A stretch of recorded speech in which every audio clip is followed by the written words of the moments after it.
오늘은 2017년 전에 예수님께서 십자가에 죽으셨다가 다시 3일 만에 다시 부활하신 그런 부활주일입니다. 오늘 여러분 부활절 감사헌금 준비하셨습니까? 상상하건대 오늘 아침에 아마 부부가 같이 이제 나오는 그런 가정은 헌금을 준비하면서 아마 헌금을 이렇게 부활절 감사헌금을 준비하실 거예요. 그럴까요? 아무 생각 없이 그냥 오는 건가요? 부활절 감사헌금을 뭐 한 사람이 준비하더라도 그럴 거예요. 그러면 이제 한 사람이 물을 거예요. 여보, 이거 헌금 우리가 얼마 해야 돼? 그럼 물으면 아마 양쪽에서 뭐 얼마 하지 뭐. 그러면 헌금을 이제 막 담다가 한 사람이 이렇게 물을 수가 있어요. 여보, 이거 왜 해야 돼? 예수님이 부활하셨으면 예수님이 헌금해야지. 아니 왜 우리가 예수님이 부활하신 날 우리가 왜 헌금을 하는 거야? 우리하고 무슨 상관이 있는 거야? 예수님 부활하신 거하고 우리하고 무슨 상관이야? 예수님이 생일이거나 아니면 내 생일이거나 아니면 우리가 복권에 당첨이 됐다거나 아니면 안 되던 일이 잘 돼서 그러면 감사헌금을 하는 게 마땅하겠는데 예수님의 부활을 왜 내가 감사해야 될까? 예수님의 부활을 왜 우리가 특별헌금까지 하는 거야? 라고 물을 수가 있어요. 그러면 뭐라고 대답하겠습니까? 멍하니 있다가 그냥 해. 남들 하니까 다 하는 거야. 이렇게 하고 헌금을 가져오실 거라고 생각이 들어요. 제가 어디 모임에 갔는데 저한테 어떤 성도가 갑자기 그 얘기를 하는 거예요. 목사님, 왜요? 왜 헌금을 왜 해야 되는 거예요? 묻는 거예요. 그래서 그냥 제가 멍하니 있다가 그냥 해요. 그냥 하세요. 말이 기니까. 왜 해야 되냐고 묻는 그 저변에는 헌금할 마음이 없는 거죠. 설명이 길어서 그냥 하시라고 했어요. 하다 보면 이유를 알게 될 거예요. 만약에 예수님이 부활하셨어요. 그리고 부활하자마자 예수님이 당신을 죽인 자들을 막 물리치십니다. 당신을 죽인 자들을 향해서 심판하시는 거예요. 그리고 온 세상 앞에 당신이 죽음에서 살아났다는 사실을 알리는 거예요. 사람들이 많이 몰려오겠죠. 수많은 사람들이 죽었다가 다시 살아나신 예수님을 보고 예수님을 따르겠죠.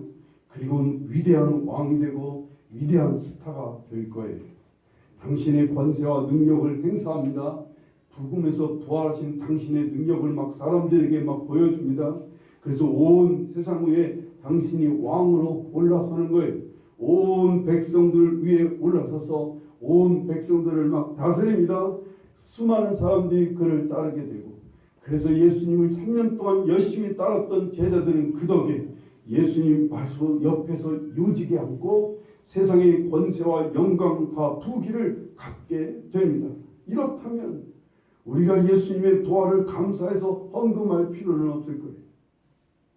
우리가 감사할 일이 아니라 예수님 스스로 영광을 취하셨기에 더 이상 감사할 것도 없고 우리는 더더욱 상관없는 예수님과는 상관없는 예수님 혼자 자축하고 백성들에게 이 축하의 날을 기념하게 하면 되는 거예요. 그냥 국경일처럼 당신이 죽음에서 다시 살아나신 날이라고 선포하고 온 백성들이 이 날을 기념하며 이 날에 당신을 향해 박수치도록 만들면 되는 거예요. 헌금할 필요 없어요. 근데 예수님은 안 그러셨어요. 예수님은 부활하신 날 아침 일찍부터 어떻게 하셨어요? 제자들을 찾아다니셨어요. 그들을 만나셨어요. 그리고 다른 것 아무것도 없었어요. 그 부활하신 그날 예루살렘은 아무 요동도 없었어요. 제자들의 삶에도 왼쪽으로는 어떤 변화도 어떤 일도 일어나지 않았습니다. 예수님도 다른 어떤 일을 하시지 않고 그냥 제자들과 함께 부활하신 후 뭐 하셨어요? 40일 동안 제자들과 함께 이 땅에 사셨어요. 너무나 조용하게 너무나 아무런 변화 없이 그냥 조용히 이 땅에서 40일을 사시다가 승천하시는 거예요. 그런데 성경을 보면 예수님의 제자들의 모습을 보면 예수님이 십자가에 돌아가시기 전과 예수님이 부활하신 후가 너무나 다른 거예요. 분위기가 달라요. 분위기가. 예수님이 십자가에 달리실 때는 그들의 얼굴이 너무 어두웠어요. 예수님이 십자가에 달릴 때는 그들은 두려움 속에 있었어요. 예수님이 십자가에 달릴 때는 그들은 절망 속에 있었어요. 그런데 예수님이 부활하신 후 그리고 그들과 40일 동안 함께 계신 후 이들의 삶은 완전히 달라졌어요. 이제 예수님께서 하늘로 승천하십니다.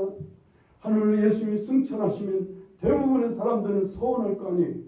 40일 동안 함께 하시고 3년 동안 함께 했던 예수님이 하늘로 올라가신다니 얼마나 슬프고 얼마나 서운하고 얼마나 허망하겠어요. 그래서 어떤 사람들은 가시지 말라고 막 말릴 거예요. 그런데 오늘 본문 말씀을 보세요. 오늘 50절부터 53절을 보세요. 예수께서 그들을 데리고 베다니 앞까지 나가서 손을 들어 그들에게 축복하시니 축복하실 때 그들을 떠나 하늘로 올려주시니 그들이 그에게 경배하고 큰 기쁨으로 예루살렘에 돌아가 늘 성전에서 하나님을 찬송하니라 라고 말씀합니다. 이들이 큰 기쁨으로 돌아갔다는 거예요. 예수님이 부활하신 후 예수님은 당신이 살아계신 것을 온 백성에게 알리거나 과시하지 않으셨어요. 멋지게 등장하셔서 당신을 십자가에 못 박은 사람들을 향해서 예수님이 그들의 코를 납작하게 만들 만큼 멋있게 등장했으면 얼마나 좋았어요. 그런데 그렇게 하시지 않았어요. 크게 그들을 혼내시고 그들을 심판하셔서 얼마나 좋겠어요. 그런데 그렇게 하시지 않았어요. 오히려 부활하신 날 아침부터 새벽부터 예수님은 여인들을 만나 주십니다. 예수님은 제자들을 찾아가십니다. 엠마오 고향으로 가고 있는 두 제자를 주님은 찾아가서 그들과 함께 같이 하십니다. 문 닫고 숨어있는 제자들을 찾아주셔서 그들과 함께 먹고 마시는 모습을 보여줍니다. 그들에게 당신이 육신으로 부활하셨다는 사실을 막 보여주는 거예요. 니들 손으로 만져보라.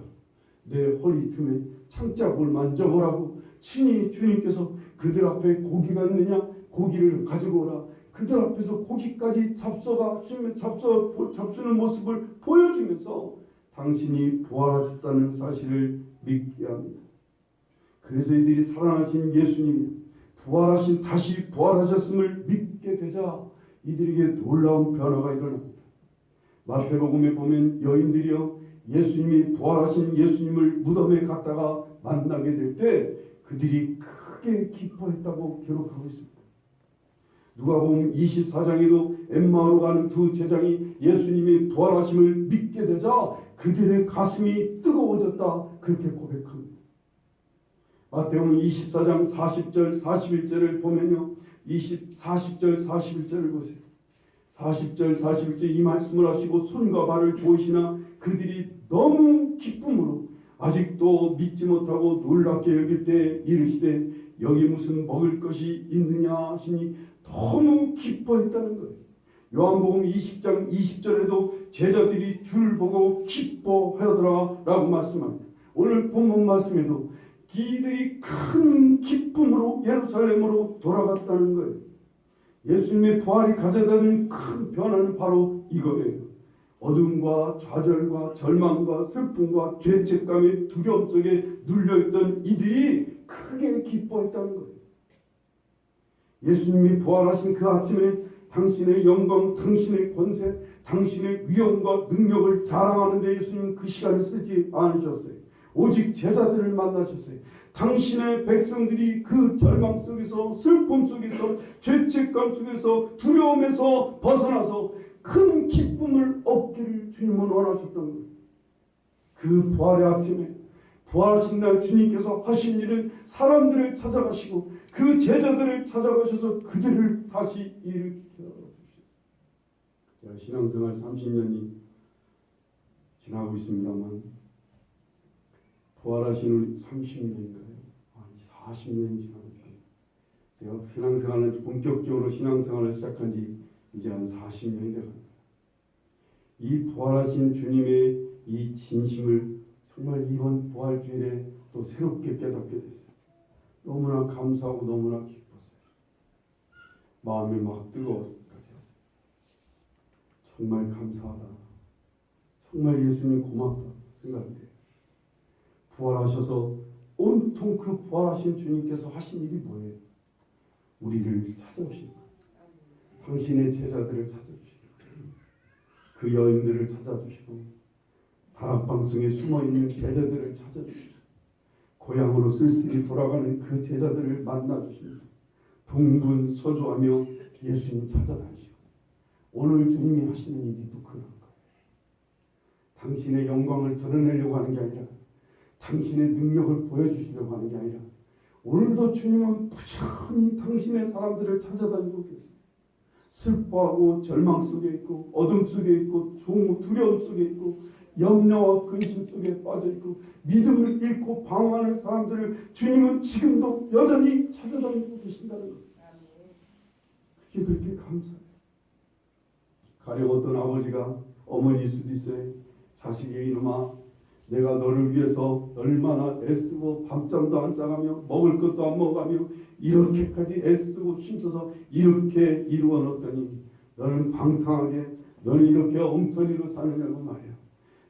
내가 너를 위해서 얼마나 애쓰고 힘썼는지 내가 이렇게까지 이루어놓은 것은 다 널 위해 한 거야 라고 막 자식을 꾸중합니다. 그런데 자식은요, 아버지, 어머니일 수도 있어요. 아버지가 그렇게 한 것이 그게 아버지 인생인지 어떻게 되는지, 아버지가 그렇게 하면서 아버지는 받을 거 다 받았잖아요. 세상의 영광도 받았고 꿈도 이룰 수도 있고 아버지 누구보다 아버지를 잘 살고 잘 먹고 그러잖아요. 세상 사람 앞에 모든 것을 사람들 앞에 자랑도 하고 그러잖아요. 그게 어디 나를 위한 일인 거예요. 아버지 그것 때문에 나는 행복하지 않아요. 아버지는 행복할 수 있을지 몰라도 나는 그것 때문에 행복하지 않아요. 나는 하나도 기쁘지 않다고요. 왜 이렇게 말해요? 왜 자식이 아버지가 그렇게 애쓰고 힘써서 이 많은 걸 일어났다는데도 왜 자식은 전혀 기쁘지 않고 왜 자녀는 전혀 행복하지 않는 거예요? 기쁨과 행복은 어디에서 나온다고요? 관계에서 나옵니다. 뭘 많이 이뤄놓은 것을 자식에게 많은 물질을 안겨다 주는 것이 아버지가 세상 사람 앞에 영광을 받는 것이 자녀의 행복이 아니라고요. 자녀의 기쁨이 아니에요. 주님께서는 그 영광의 순간에 말이에요. 당신이 죽음에서 일어나신 그 영광의 순간에 얼마든지 당신의 이름을 드러내고 당신의 영광과 당신의 업적을 나타낼 수가 있었어요. 그런데 주님은 그런 거 하나도 신경 쓰지 않으셨어요. 오직 당신의 사람들을 찾아다니신 거예요. 오늘도 당신의 제자들, 당신의 백성들을 찾아다니면서 그들을 기쁘게 하고 그들과 함께 하시는 거예요. 예수님의 부활하심이 그 주님께서 찾아와 주심으로 40일 동안 함께 하심으로 왜 그렇게 큰 기쁨이 있었을까요? 무엇 때문에 그들이 그렇게 크게 기뻐할 수 있었을까요? 예수님이 부활하셔서 찾아와 주신 것이 뭐 그리 큰 기쁨이 돼요? 주님께서 그들과 함께 하신 것이 뭐 그렇게 큰 기쁨이 될까요? 그 절망에 빠졌던 사람들이, 그 정말 어려움 속에, 그 저하절 속에 빠졌던 많은 사람들이 어쩌면 그렇게 큰 기쁨을 얻을 수 있었을까요? 쓸쓸히 고향 땅으로 돌아가는 제자들이 아무것도 받은 것도 없는데 큰 기쁨 속에 예루살렘으로 돌아와 감격하면서 일생을 살 수 있었던 건 무엇 때문에 그럴까요? 첫째로 그렇게 큰 기쁨을 얻을 수 있었던 이유는요, 예수님의 죽으심은요, 지금 제자들에게 커다란 절망과 슬픔을 안겨다 준 건 사실이에요. 하나님의 아들도 죽음 앞에서는 안 되는구나. 저렇게 죽은 자도 살리시고 병든 자를 고치셨던 주님이신데 저런 분도 죽음 앞에서는 안 되는구나. 예수님이 죽으시니까 이제 모든 소망이 끝이구나. 이제 우리가 예수님도 위력과 무력 앞에서는 너무나 힘없이 죽으시는구나. 그런 죽으시는 예수님 때문에 그들은 소망을 잃게 됐어요.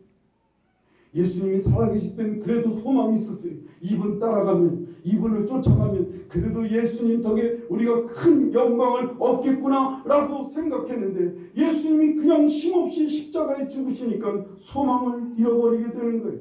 그래서 그들은 절망하고, 그래서 그들은 슬퍼하고, 그들은 두려워하고, 그들은 앞날이 암담했을 거예요. 주님께서도 죽는데 우리가 뭘 하겠어?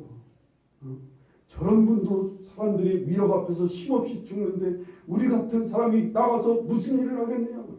그래서 그들은 이 환경 앞에서, 사람들의 권력 앞에서, 세상 사람들의 반대와 핍박 앞에서 그들은 그냥 다락방에서 숨어서 두려움 속에 지낼 수밖에 없었던 거예요.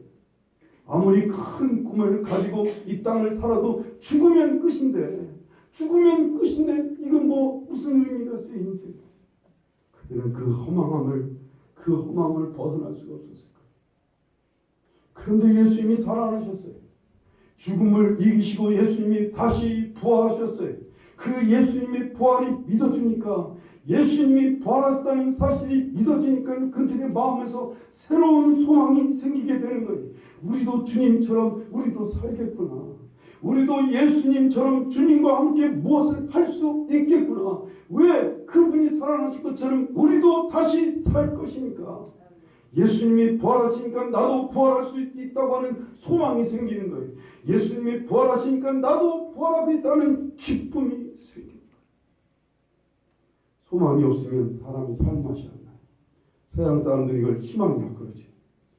우리 성도는 소망이 없으면 인생 살만하다 안 합니다. 무엇을 하도 재미가 없고 기쁨이 없어요. 나 같은 것이 무엇하겠어. 죽음은 끝인데 죽어라고 해봐야 죽기밖에 더 하겠어. 이제 죽게 생겼는데 뭐 무슨 일이 더 있겠어. 그냥 죽으면 끝인데 나 같은 죄인이 어떻게 복받겠어. 이렇게 형편없이 사는 나 같은 사람이 뭘 하겠느냐고. 이런 여러 가지 이유와 환경 때문에 우리는 절망합니다. 우리는 소망이 끊어집니다. 점점 살맛을 잃어버리게 됩니다. 그런데 예수님이 다시 사신 것을 믿게 됩니다. 이것을 믿음으로 받아들이고 다시 사신 예수님처럼 나도 살 것을 믿으면 이 안에서 소망이 막 생깁니다. 의욕이 막 일어납니다. 기쁨이 살아납니다. 기쁘게 일터에 가게 되고 기쁘게 오늘의 고난을 이겨나갈 수가 있습니다. 정말 주님은 생명의 은인이 된 것처럼, 여러분 우리가 죽다가 살아나면 그 사람, 나를 살려준 그 사람을 생명의 은인으로 사는 것처럼, 내가 소망 없이 사는 나에게 소망을 주신 분이 계시다면 그분은 생명의 은인인 거예요. 예수님은 우리의 생명의 은인이 되는 거예요. 주님이 아니었으면 어떻게 소망을 갖고 살았겠어요. 근데 주님을 믿으니까 소망이 생기는 거예요. 차라 죽음에서 부활하신 주님을 바라보니까 내 안에 소망이 생기는 거예요. 그러니 얼마나 고마우신 주님. 예수님이 부활하심이, 그 예수님이 우리에게 다시 살아나신 그 역사가 얼마나 내게 커다란 기쁨의 이유가 되겠느냐고요. 세상의 어려움과 절망에 빠진 사람들은요, 누군가 그 어려움과 절망을 딛고 일어나서 딛고 일어나서 자기의 삶을 막 그 어려운 고난을 헤쳐나가는 모습을 보면 그 사람 때문에 위로를 받아요. 그 사람 때문에 용기를 얻었다고. 그래서 당신 때문에 내가 삶의 용기를 얻었습니다. 뭐 편지까지 보내고 그럽니다. 예수님은 오늘의 우리 현실뿐만 아니라 우리 죽음 이후에까지도 소망을 갖게 하시는 분이에요. 오늘 이 땅의 삶뿐만 아니라 우리 죽어서도 다시 살 것에 대한 소망이 생겼어요. 우리 주님처럼 다시 살아서 영원히 하나님 안에서 살 것에 대한 소망이 생겼다고요. 이게 얼마나 귀한 일이에요. 편지 아니라 정말 감사할 것이 얼마나 크다고요. 하나님 앞에 주님 앞에 감사함을 드릴 이유가 충분하지 않겠습니까? 그 주님 때문에 소망이 있습니다.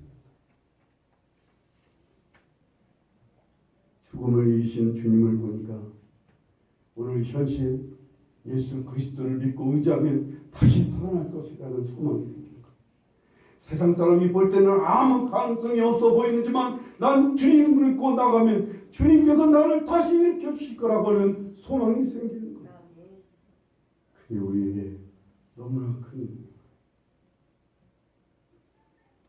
두 번째로 큰 기쁨을 얻을 수 있었던 이유는요, 예수님의 죽으심은요, 우리가 잠시 누렸던 주님과의 교제, 제자들은 예수님과 3년 동안 교제하며 3년 동안 주님과 함께 먹고 마셨어요.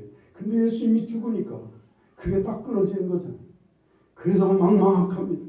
주님과의 교제가 끊어지니까 주님 안에서 누렸던 그 평안함, 주님 안에서 누렸던 자유와 그 주님 안에서 누렸던 풍성함이 다 단절이 됩니다. 그래서 슬퍼요. 그래서 정말 서운하고, 그래서 외롭고, 그래서 힘이 들었어요. 그런데 예수님이 살아나셔서 다시 제자들에게 찾아오십니다.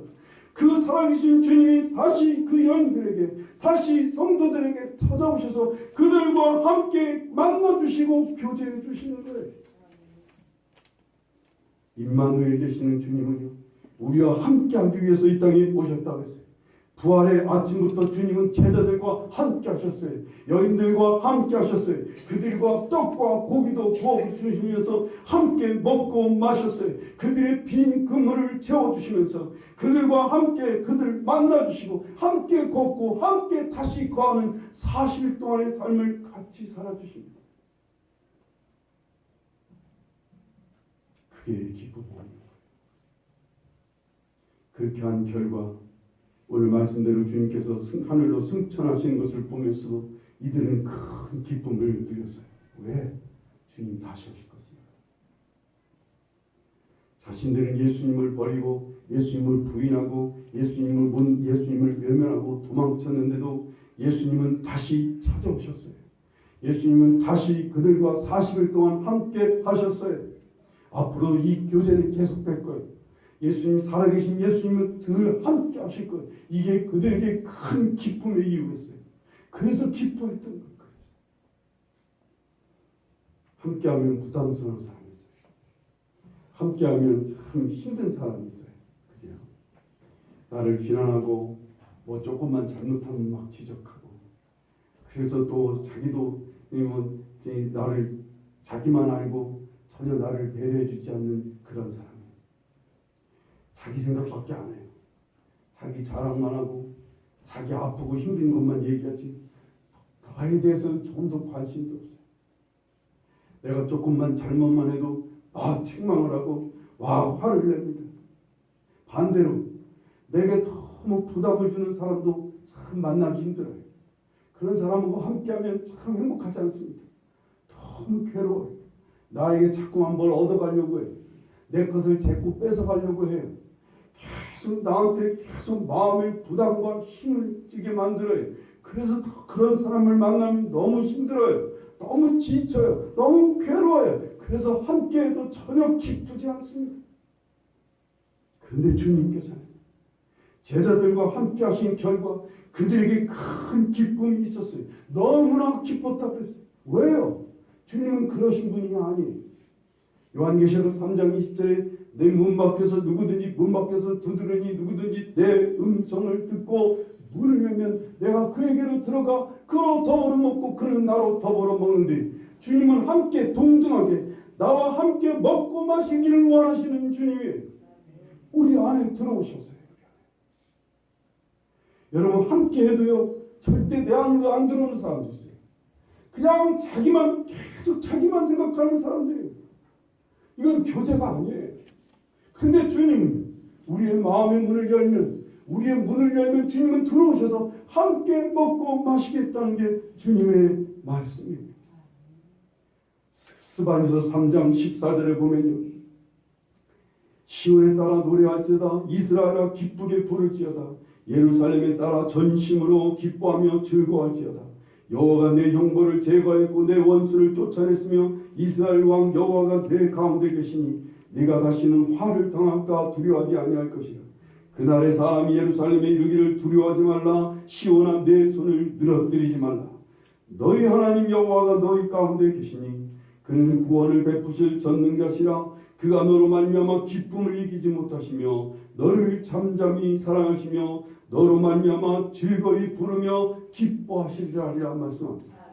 우리와 함께 하시는 주님은요, 우리를 잠잠히 사랑하시는데 기쁨을 이기지 못하실 만큼 우리를 그렇게 뜨겁게 사랑하시며 우리 가운데 계셔 주신다는 거예요. 그래서 그분이 함께 하시는 게 기쁨인 거예요.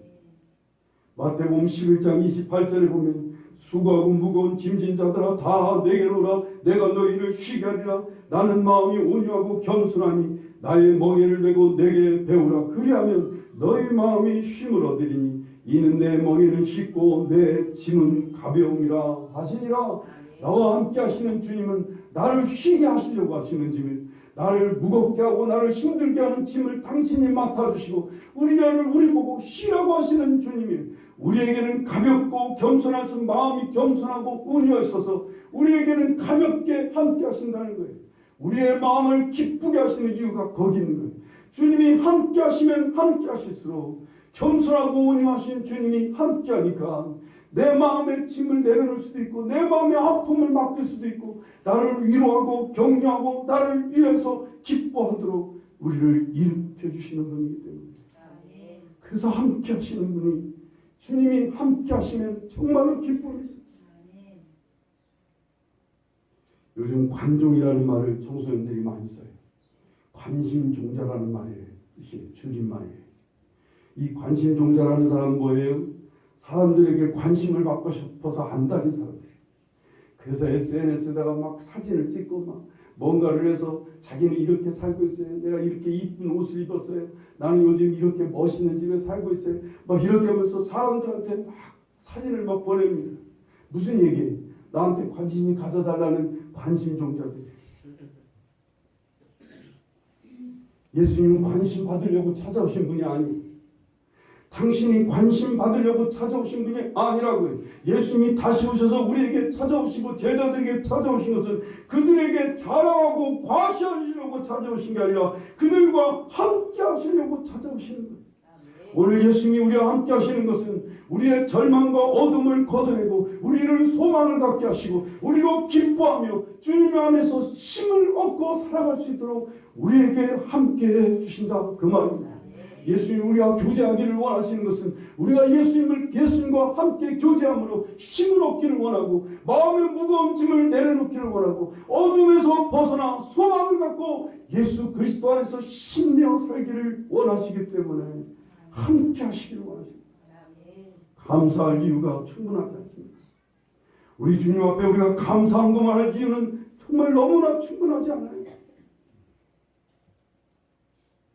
부활하신 주님, 죽음을 이기시고 절망과 슬픔과 좌절을 이기시고 찾아오신 우리 주님을 여러분이 믿음으로 받아들일 수 있기를 간절히 바랍니다. 부활하셔서 우리와 가까이 하시고자 하시는 주님을 마음으로 모실 수 있기를 바라요. 그 주님이 우리에게 부담을 주시려고 당신을 자랑하려고 찾아오시는 게 아니라 우리와 함께 해주셔서 우리에게 소망을 갖고 이 땅을 기쁨으로 살기를 원하시는 그 주님이 우리에게 찾아오셔서 문을 두드리고 계실 때 여러분 예수 그리스도께 문을 열 수 있기를 간절히 바랍니다. 실은 이게 기쁨이에요. 기쁨이라는 것은 문을 연다는 거예요. 마음을 여는 거예요. 누가 나를 초대합니다. 내가 그 사람 집에 초대받으면 기쁘게 가는 사람이 있고 기쁘게 가지 못하는 사람이 있어요. 부담스러운 사람 집에는 기쁘게 갈 수가 없어요.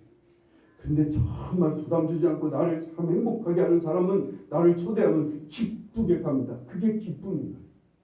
그게 마음을 여는 거예요. 예수 그리스도께 마음을 열고 주님을 맞아들이고 주님과 함께하기를 힘쓸 수 있기를 바랍니다. 손을 뻗어서 마음을 열고 살아계신 예수 그리스도를 믿음으로 붙잡으십시오. 함께 하시는 예수 그리스도를 믿음으로 붙들고 그와 함께 하시기를 간절히 바랍니다. 그래서 부활하신 주님이 아니었으면 나는 살 수가 없었는데 정말 무기력하고 어둠과 좌절 속에서 소망 없이 살 수밖에 없었는데 난 주님으로 인해서 새로운 힘을 얻고 소망을 얻게 되고 큰 기쁨을 얻어서 살 수 있다는 사실을 사람들에게 주님 앞에 감사하며 하나님께 영광을 돌릴 뿐만 아니라 사람들에게 이 귀한 소식을 전할 수 있기를 간절히 바랍니다.